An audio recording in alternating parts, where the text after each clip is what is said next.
See, yesterday there was a question. Um, is there only one inner product on a vector space? The answer is no. You can have many. Yesterday we tried on R2, right? So like there we have seen, if you take two elements, let's say u equal to u1 u2 and v equal to v1 v2. Let's say these are the entries, then one inner product we have seen as a dot product, that is just u dot v. This is the standard inner product in R2. You can define many other inner products. Here what is the definition? This is u1 square plus v, sorry, this is defined like u1 into v1 plus u2 into v2. This is how. Now let me define another product that's also an inner product. Inner product of uv, which is defined like 2 times of u1 v1 plus 5 times of u2 v2. Now the question is it going to be an inner product or not? We have to verify. So we need to check this condition. So remember one thing, to check whether it is an inner product or not, you check the non-negativity condition first. That is, if you take inner product of u and u, whether it is positive or not. And if it is 0, you must prove that u must be 0. So let me see this. This is nothing but 2 into u1 square plus 5 into u2 square.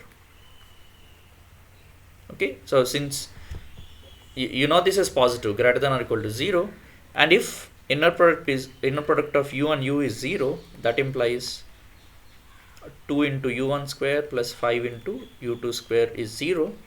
This implies we know u1 and u2. These are zeros.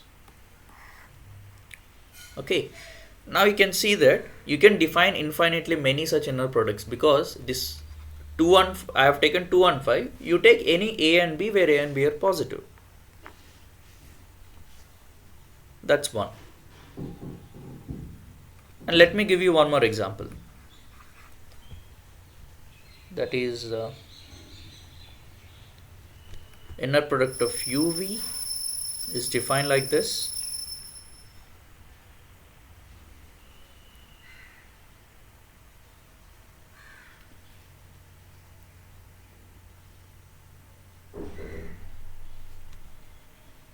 u1 into v1 plus u2 into v2. Let me take 4 times of this, and here 2 times of this, minus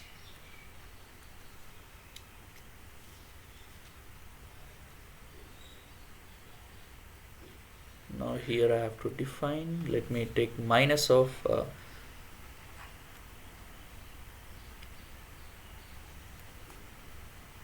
this is going to be x and this is going to be y. So u1 u2 2 times and minus 2 times v1 v2.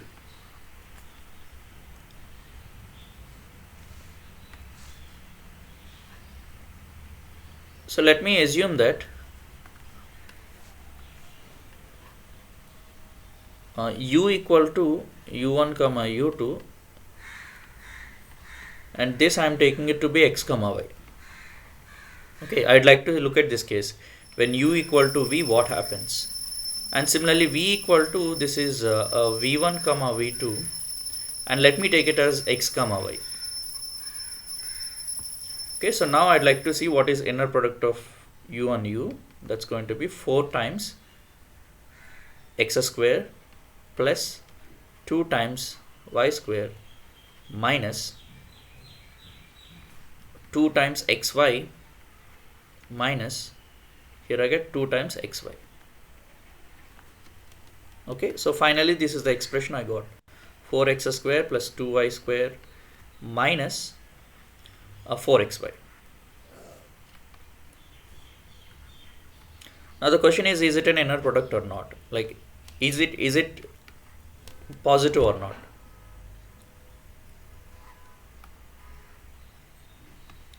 So let's see. I'd like to rewrite this guy. Can I write it like this? X square plus y square plus 2xy. Okay, so this will become a perfect square plus, and what is left? 3x square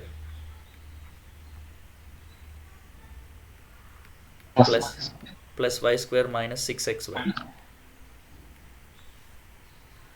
And can I write this as a perfect square?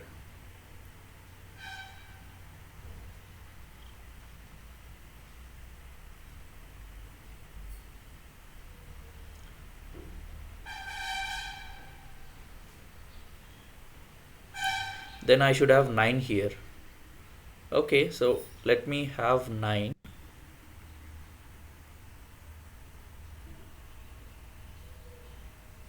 If I have plus 9, then I have to subtract something.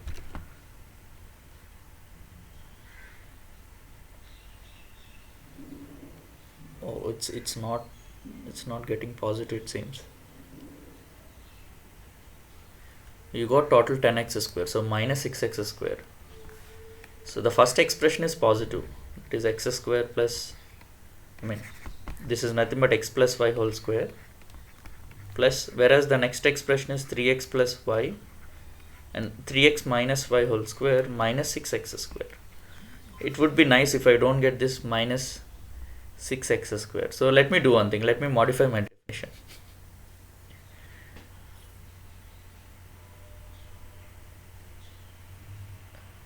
So what is it I am expecting? I am expecting 9x square here. 10x square.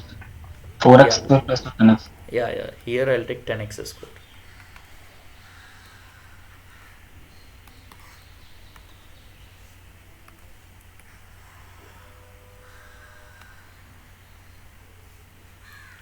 Now we don't get this extra one. So you'll get x plus y whole square plus 9x, 3x minus y whole square. Yeah. So we know this is always greater than or equal to 0.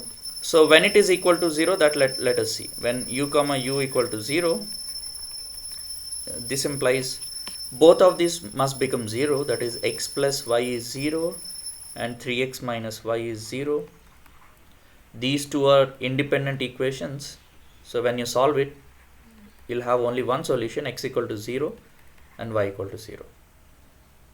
So therefore, we came to know that u will become 0. It's a 0 vector. Yeah, it satisfies the first condition. And similarly, you can look at the other conditions as well.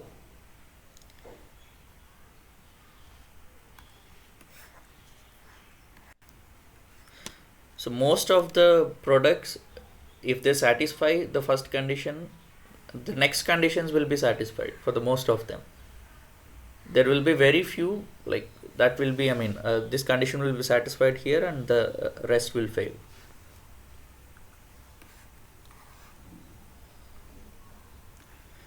And what happens if I take 3? Like if I take 4 here, let me check whether it is going to be or not. 4, then the extra term we are getting is minus 6x square.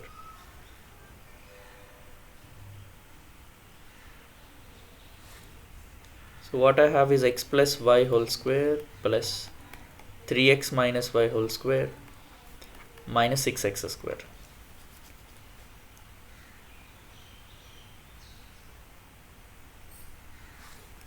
If I take y to be 0, then what I get here is 4x square minus 6x square. So you get minus 2x square. So you're getting a negative number. So earlier, if you have 4 here, this cannot be an inner product.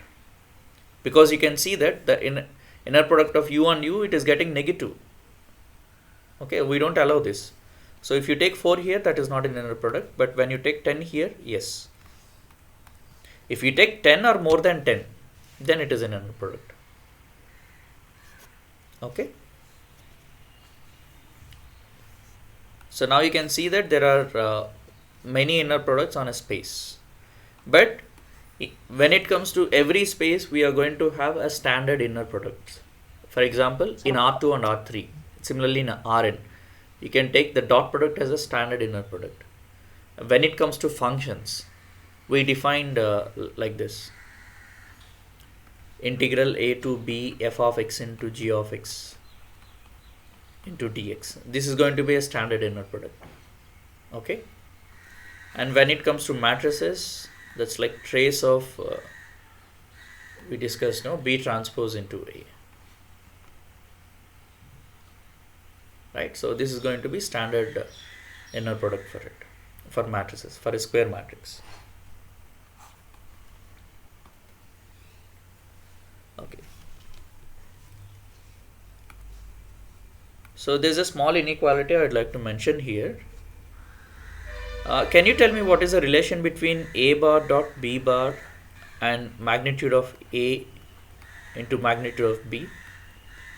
Are they equal, or is it going to be greater than or equal to or less than or equal to? What is the relation?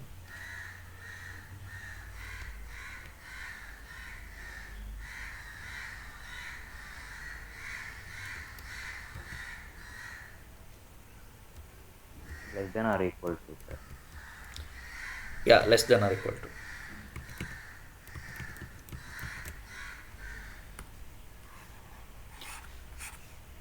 We know one thing, right? A bar dot B bar, that's nothing but magnitude of A into magnitude of B into cos theta.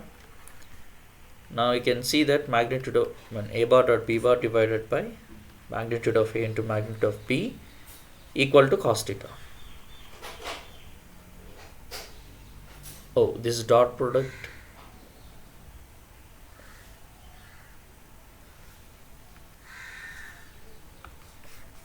Earlier my question is this, sorry, magnitude of A bar dot B bar.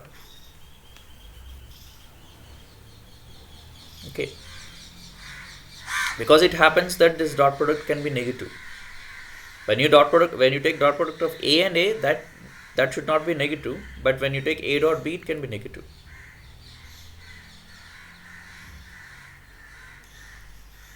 So now let me take absolute value here. So we know absolute value of cos theta is always less than or equal to 1.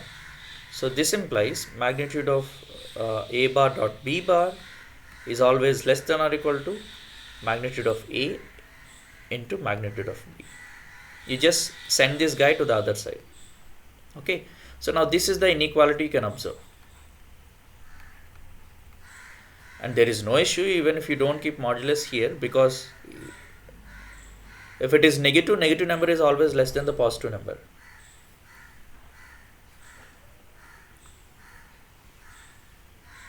Okay. So similarly in an inner product we have an inequality. So that inequality is this: inner product of UV is less than or equal to norm of U into norm of V.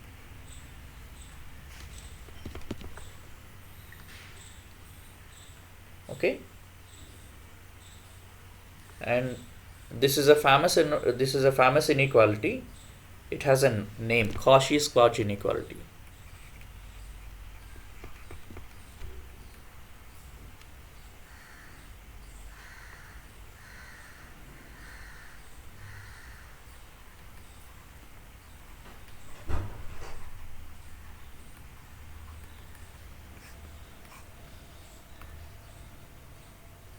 So the proof is not same as what we have done for dot product.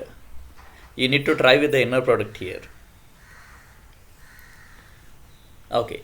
So now once if you know that this inequality is there, we can see something, that is inner product of UV divided by magnitude norm of U into norm of V. You can see that this is always less than or equal to 1. Okay. Now you can define a mapping from this to a cos theta, because cos theta also has a similar property. Magnitude of cos theta is less than or equal to 1. And of course you can see that these values here, they can vary from -1 to 1. So if the absolute value is less than 1, this implies I can say minus 1 is less than or equal to magnitude of uv divided by norm of u, sorry, it's an inner product, and norm of v is less than or equal to 1. And you know, minus 1 less than or equal to cos theta is less than or equal to 1. Okay, so both are taking the same values from minus 1 to 1. Then you can define a 1-1 correspondence between them, between the values which were occurred here and the values of cos theta. So that way you can define what is the angle between two vectors. So cos theta equal to, let's take it as inner product of uv by norm of u into norm of v. This is the 1-1 correspondence we are giving it between them. This implies theta, you can see it as cos inverse of inner product of uv by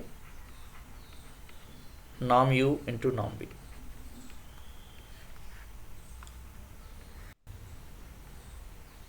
Okay. See, for example, I'll take a function f of x is equal to, let me take x minus 1, and g of x equal to 5x square, where my vector space is this set of all continuous functions defined on this interval 0, 1, and where my inner product is defined like this. Inner product of f and g is integral 0 to 1 f of x into g of x into dx. This is how the inner product is defined. Now with the help of this inner product, tell me what is the angle between f and g.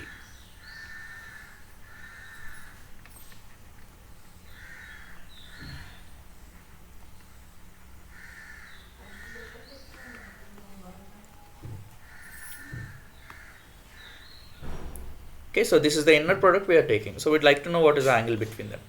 So let's try to see that. We know the formula, the cos theta equal to inner product of uv divided by norm of u into norm of v. So there are many things you need to calculate here. First norm of f, and then norm of g, then the inner product of f and g. So first let me calculate inner product of f and g. So that is integral 0 to 1. What is f? I hope I have taken x minus 1, and this one 5x square into dx. So when you integrate this guy, 5x power 4 by 4 minus 5x power 3 by 3. Limits are from 0 to 1. I can see that LCM is 12, 5 is common. So you got 3 minus 4. So minus 5 by 12. Do you have any question here?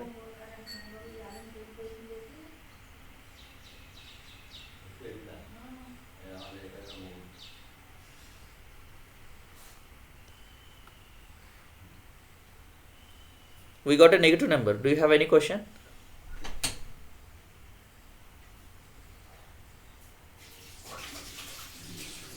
Okay. See, we want inner product of f and f to be non-negative. Inner product of f and g can be negative. Okay. So we don't have any issue here. So now let me calculate inner product of f and f. That's 0 to 1. You have x minus 1 whole square into dx. So this will give you x minus 1 whole cube by 3.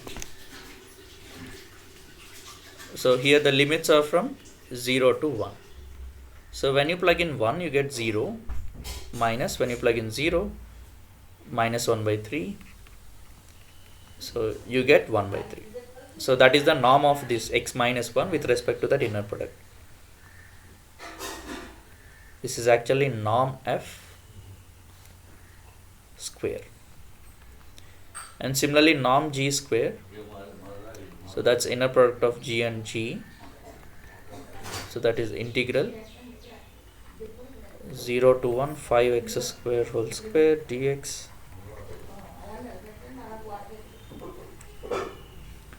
(25) you get what? X power 5 by 5. Limits are from 0 to 1. So this is 5.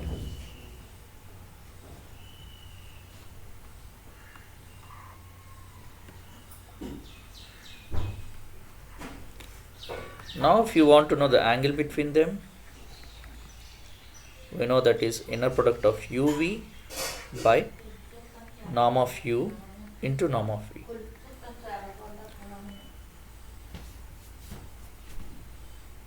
So now what is it? So this one is minus 5 by 2, 5 by 12. And whereas in the denominator, see what we calculated here is norm f square and norm g square. So but norm f is going to be 1 by root 3 and norm g, that is root 5.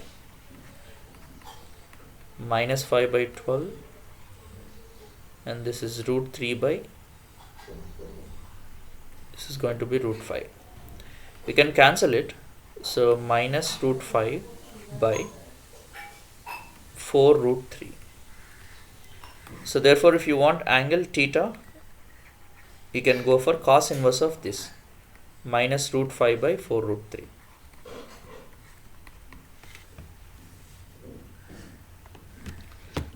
What is it?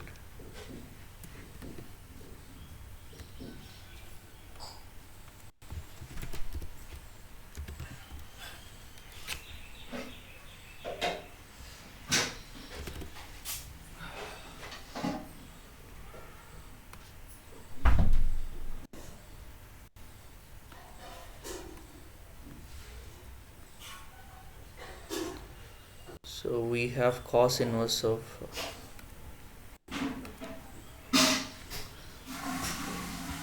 minus root 5 divided by 4 root 3.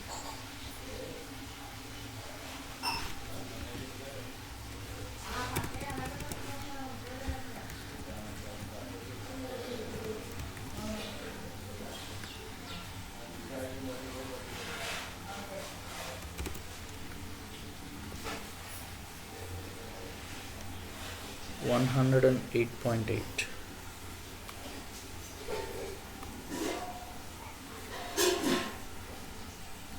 It's approximately 108 degrees.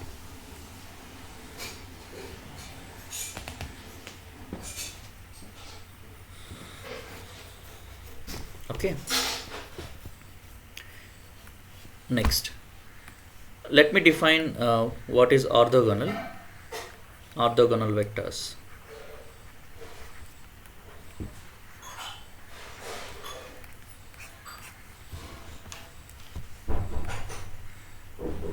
So let's assume that we are on a vector space where the inner product is defined. Okay, so in that case we say two vectors u and v are said to be orthogonal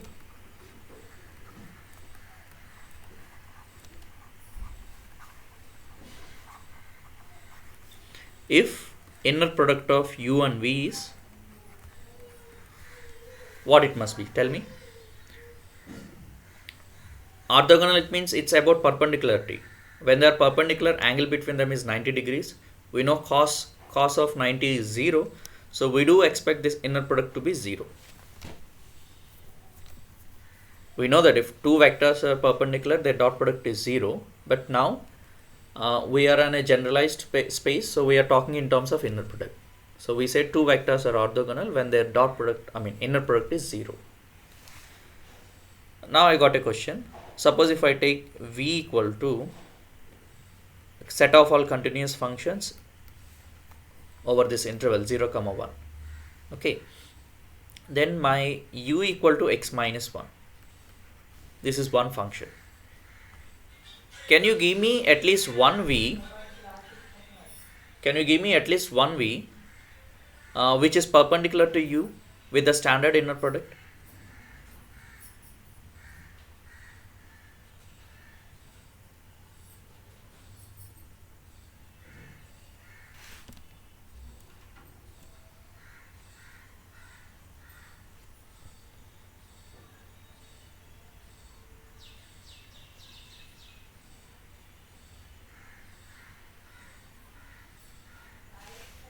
Do you get my question?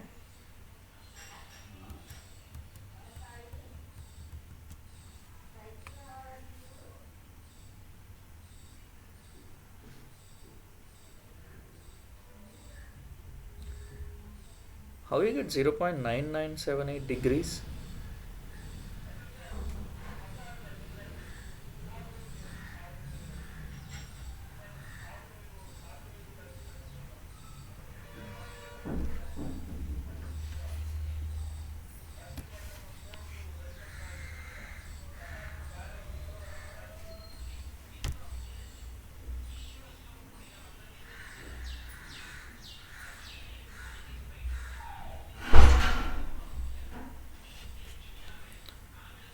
You do one thing, you just try to construct a random function. If I take ax plus b in such a way that the inner product of this x minus 1 and ax plus b, I want this to be 0. So integral 0 to 1 x minus 1 into ax plus b. I'm looking for a linear function. You can take a quadratic or cubic. Let me see, is it possible to find a linear function which is perpendicular to this? Then integral 0 to 1, you have ax square, isn't it, minus ax plus bx minus b equal to 0 dx. We want this to be equal to 0, so when I integrate it,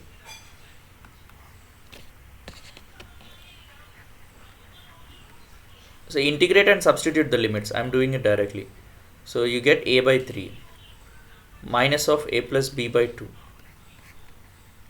minus b. We want this to be equal to 0, right? So now you try to choose such an a and b. For example, I'd like to take a equal to 1. So once if I take a is 1, from that I can get what is b, right? So 1 by 3 minus 1 plus b, 1 plus b by 2. You can do one thing, you can take LCM. So the LCM is 6. I get 2a minus 3a minus 3b minus b equal to 0. So this is minus a minus 4b equal to 0, because anyway you're equating it to 0. Minus 6b, sir. Minus 6b. Minus 6b, sir. Okay, LCM, so minus 6. So this will be minus 9. So therefore a equal to minus 9b.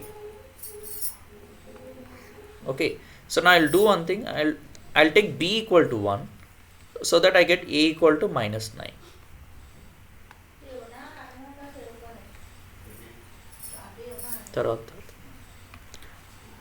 Now this implies I can tell you what is v.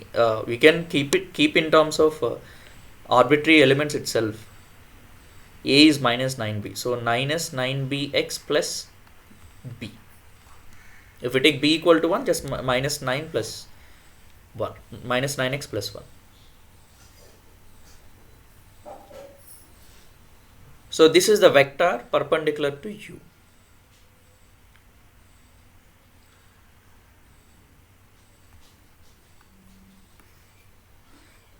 And remember one thing, we are talking about in this orthogonality with the help of this inner product. But let me check whether does it coincides with the orthogonality when it comes to the real case. Let's say this is the xy plane. You know what is the graph of y equal to x minus 1? Let me draw it.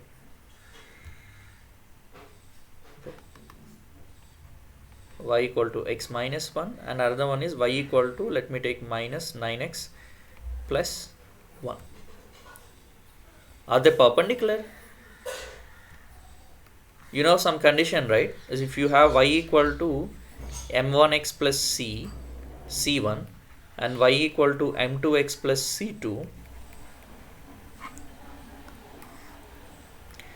how do you know whether two lines are perpendicular or not? What is the relation between their slopes? If one is perpendicular to the other, yeah? By m1 equals to 1 by m2. Yeah, so the product of their slope will be minus 1.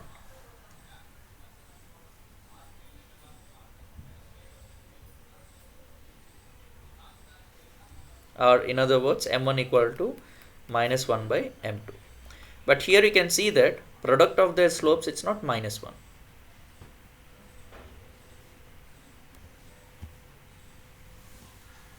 Okay, this orthogonality we are talking in terms of inner product. It may not coincide with the actual orthogonality.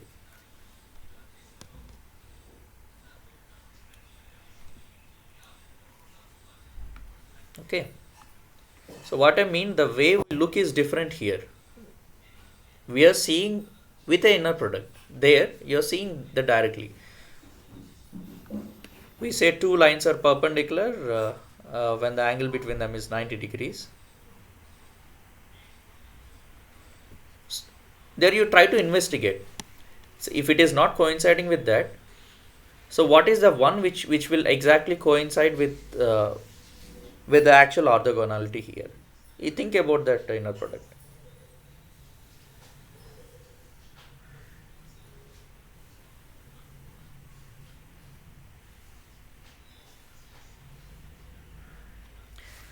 If you don't get an idea, I'll tell you. Suppose if you take polynomials, these linear expressions are nothing but polynomials, right? Let me take p1 of x. p1 I mean all polynomials of degree less than or equal to 1, that is a plus bx, where a comma b are coming from real numbers. So now here I'd like to define an inner product this way. If you take a p1, let me call it as a1 plus b1x, and p2, let me use v1 and v2. v2 that equal to a2 plus b2x.